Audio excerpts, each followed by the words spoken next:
Hello, it's Doris with All of the Books, and I am here with a very exciting Readathon announcement. The Reading Women podcast has put out a year-long challenge, so there are 24 prompts and 2 bonus prompts, and I haven't really been working on it. I kind of thought to get to it mid-year, which here we are. And I'm ready to get to it, and they're hosting a readathon involving it. So the point is, and I will link Kendra Winchester, her video. She is the initiator of this challenge, and well, I kind of told her to do it, but she thought it was a great idea, so here we go. I'll link her video and some more information in my description box, so do be sure and check that out. This is really awesome. But the 24 prompts, and the idea is to just go at your own pace with these for the whole month of June. Yes. So, like me, I have gone through my TBR shelf and just found every book that I can to match the challenges. And I could have gone through my list of books I've read thus far this year and checked off as many as I could, but actually I thought it would be more fun to just find more books to read. So I used the list as kind of a scavenger hunt in my TBR shelves, and I did some of the prompts. I did remember a book that fit it perfectly that I've read this year, so I did mark off a few, and I have purchased a few that I really have wanted that fit the list. And I will mention those in another video. So I'll have another video coming out, TBR number 2, later this week. But this list is my TBR just off my TBR shelves. And the thing I really love about this is I love reading just all sorts of books. I like reading new releases, and I like reading backlisted books, and any genre, I don't care. So this is so perfect for me. The list is so varied. That's what drew me to it initially. I didn't have any plans of doing one of these reading lists. There are several available each year, but I feel like I read varied enough without forcing myself into specific hunts for books. That has never appealed to me, but not that I'm knocking it. I am certainly one to play all sorts of reading games, but that particular one just has never fit my needs at the moment. But when I saw the Reading Woman list, the categories are very interesting, but very easy to fill, so I didn't feel pressured with them. So I'm super excited. I have this list that I'm just so excited to tell you about. My goal with this is to read all 24 prompts, all 26 actually, including the 2 bonus. And I'd like to read as many as I can in the month of June. Now, the point of the prompt is to get to the halfway point, since, at the end of June we'll be halfway through the year. So if you haven't started, that could mean reading 12 books.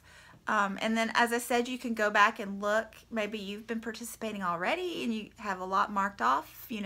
Maybe you've already read 7 and you just need 5 more. If you've never heard of the list and you don't like readathons at all, or you find the thought of a month-long readathon intimidating, just pick 4. I mean, the prompts are great, really. They are so great. So just pick 4, one a week for the month of June, or pick 4 that you can hit in a week's time, or, whatever you want to do, because it's very flexible, this readathon. It's just totally open to your whims. And, you could just join in the read-along, because, yes, there's even a read-along. So let me quit gushing. Remember to check the description box, because there'll be more formal information. So there'll be more, because I'm just rambling at this point. So check that, and do check Kendra's link. She's more succinct. But let me dive in. These are books off my TBR shelf that I found, and I'm just going to mention them briefly. And the thing I'm so excited about with these is that it makes my backlisted books exciting and new. I mean, they're always exciting, but I tend to like to read socially at times. So the fact that there's a readathon involving my backlisted books makes these older books more of a social feel at the moment. I don't know. I just like to do things socially in my home. Like, you know, I don't want to go to a party, but I want to have a party in my house by myself with everybody else on the internet. You know what I mean? Anybody else feel that way? Introverts, anti? So, let's just jump in before, you know, I say anything else that doesn't make sense. So, number 1, the first prompt, I have women in translation. So I have The Diving Pool by Yoko Ogawa. This was put out in 1990, and I bought this because I saw it on Jen Campbell's channel, and I don't even know how I came across it, but hers didn't even have a bee on the cover, so I don't know where this came from, but I found out that there was a copy with a bee on the cover, and you know, me and bees, I had to have it. This is a short story collection.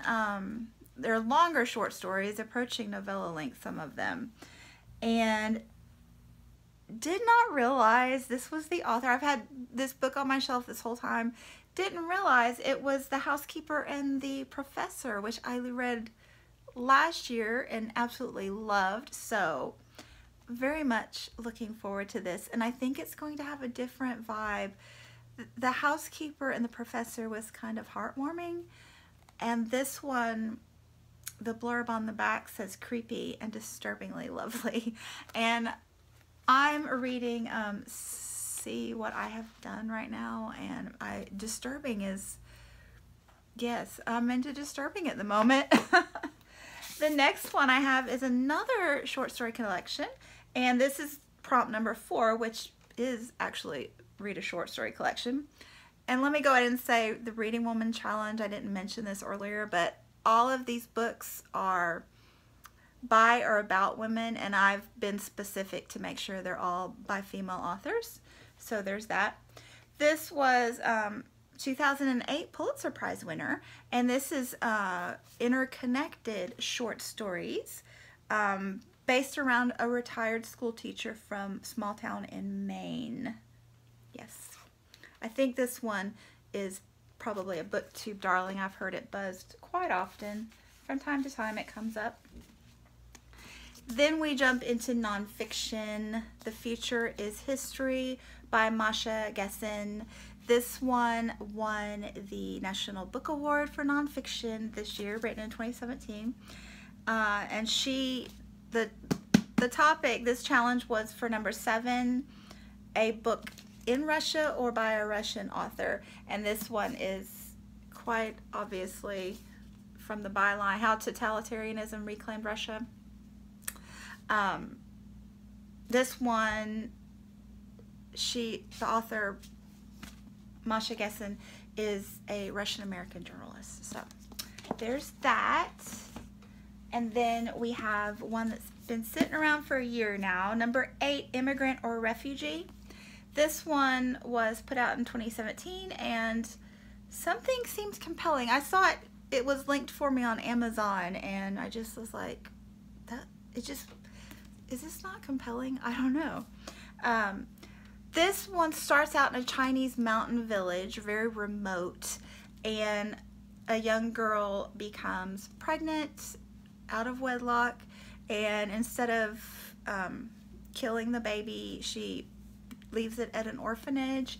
And so it's the story of the mother kind of going to the big city and getting more education and beginning a business, and the daughter ends up being adopted to a family in California, and just, you know, I guess their parallel lives and involving tea. And I've heard some mixed things about this recently. A couple people have read it, and weren't so keen on it, so I'm curious to see what I think.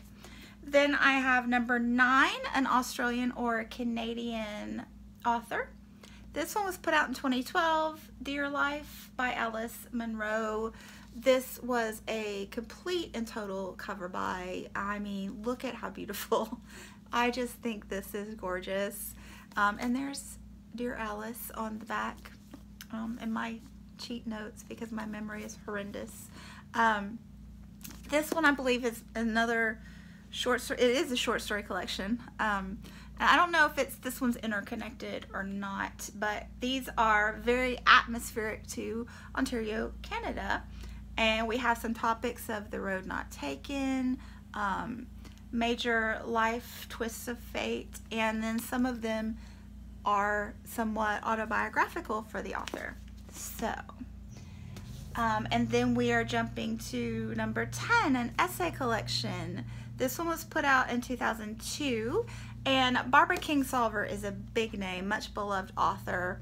I most recently read Poisonwood Bible and thought it was fabulous, fabulous. So with the essay collection, if you're unfamiliar with Barbara Kingsolver's work, she very much writes from social issues or environmental issues, those platforms. So, I mean, an essay collection would be a natural fit for her. Then we have number 14, a classic, preferably not a Bronte or Austen. So this was written in 1949, so a modern classic I have, but I Capture the Castle by Dodie. Why is the author not on the cover? Dodie Smith. And this one is, I don't know if I need to talk about this one. This one is so familiar, but I think a struggling author is raising his family in a crumbling castle, and there's a stepmother and a romance. Yes.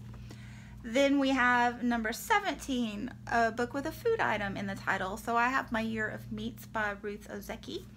And I read her work, A Tale for the Time Being, last year and really, really enjoyed it.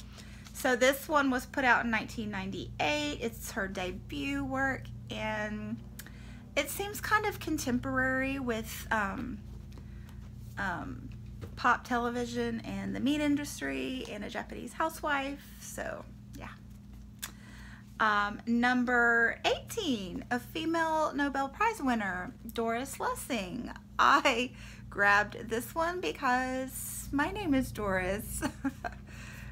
And then I did look her up and found out that she was a Nobel Prize winner. Or maybe I just saw it on the cover. That could have been it as well. This one is a futuristic science fiction-ish. Two very young children, a 7-year-old girl, Mara, and her younger brother, Dan, living in a futuristic ice age, and I think they're alone and end up getting involved with a band of others that are traveling south to kind of escape the ice age. And then Doris Lessing she seems like a very prolific author, and not a science fiction author. I think she writes varied topics, and this one just happens to be a science fiction work. So I'm interested to find out what I think of her. And I also have The Real Thing. This is Stories and Sketches by Doris Lessing. And when I was looking up on Goodreads, this one doesn't have as good of a title on review. This one had like a 3.5, and typically if I'm unfamiliar with a book, I will look it up on Goodreads, and I'm kind of a snob because I'm like Robert from Barter Hordes. I try to read books that are as good as I can get. I'm not one to read, whatever is out at the moment that's popular and see if it's good. I kind of like to be careful because, like he says, we don't have much time to read and we want to read good stuff.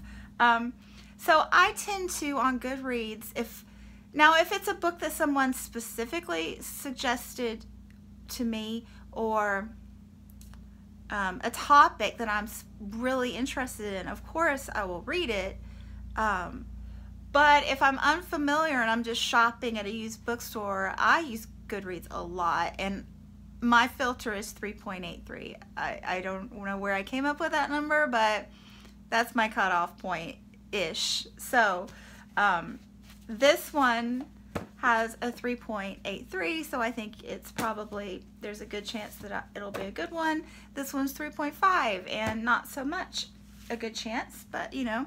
So I thought I would, while I'm reading this one, maybe read, this is, I don't know if they're short stories and or essays or whatever, but it's a lot based in London. So I thought I would read 2 or 3 of these and see how I get on, and either finish it or DNF it, just to work on clearing out my TBR. Okay, so then the next one is number 20, a memoir by someone who lives in a different country from you. So this is a very interesting take on that. This is an American journalist living in Vietnam, and her memoir of that time. And this was written and published in 2000, and she moved to Vietnam in the 1990s when it first was opened to people from the West. So yes, I think that'll be a really interesting look at the country and interacting with it. And I particularly like that topic because I've lived in other countries, and it's just an interesting look at life. And then the last one I have is number 23, a book that's been on your TBR the longest. And I don't really have that kind of book because when I started BookTube, I had about half a dozen books laying around my house unfinished from previous years. And that was one of my goals my first year, which was last year, was to read all those, which I did. So all the books on my TBR have been acquired in the little over a year, well, a year and a half now. I started in December, not this past December, but the one before. So all the books that I have are acquired in that year and a half. So I grabbed this one because this is one that is a total cover buy. I kept seeing this cover at used bookstores, and it just really, really, really magpies with me. I wanted it. But as I mentioned with my Goodreads issues, this one has a 3.65 on Goodreads. And also it's a contemporary, which contemporaries aren't my favorite genre. So I kept denying myself this book, and eventually could not resist. I got it in one of those fill your bags that I'm able to do at the used bookstore in Kentucky that I make a pilgrimage to a couple times a year. So it only costs about 85 cents, I think. So no biggie. But yeah, so Anna Quindlen's Still Life with Breadcrumbs. I think I haven't been reading all these titles. I'll try to be a good girl and type out the titles in the description box as well. I know I'm not so good at doing that, but I'll make an exception today since I have to put all that other stuff down there as well. But yeah, this is a contemporary, a little bit of a romance, or maybe a lot, I'm not sure. And it's about a woman who is a professional photographer. So yeah, so that's what I have so far, and I will come back later this week, or probably, yeah, next weekend maybe, whenever I get a chance with the lighting, you know. And I'm waiting for the books to come in is the thing. So yeah, probably next weekend I will get that second part 2 of my TBR. And I don't know that I will read all of these in June, because that's a massive amount. But I'm off work, so the whole month. So maybe I will.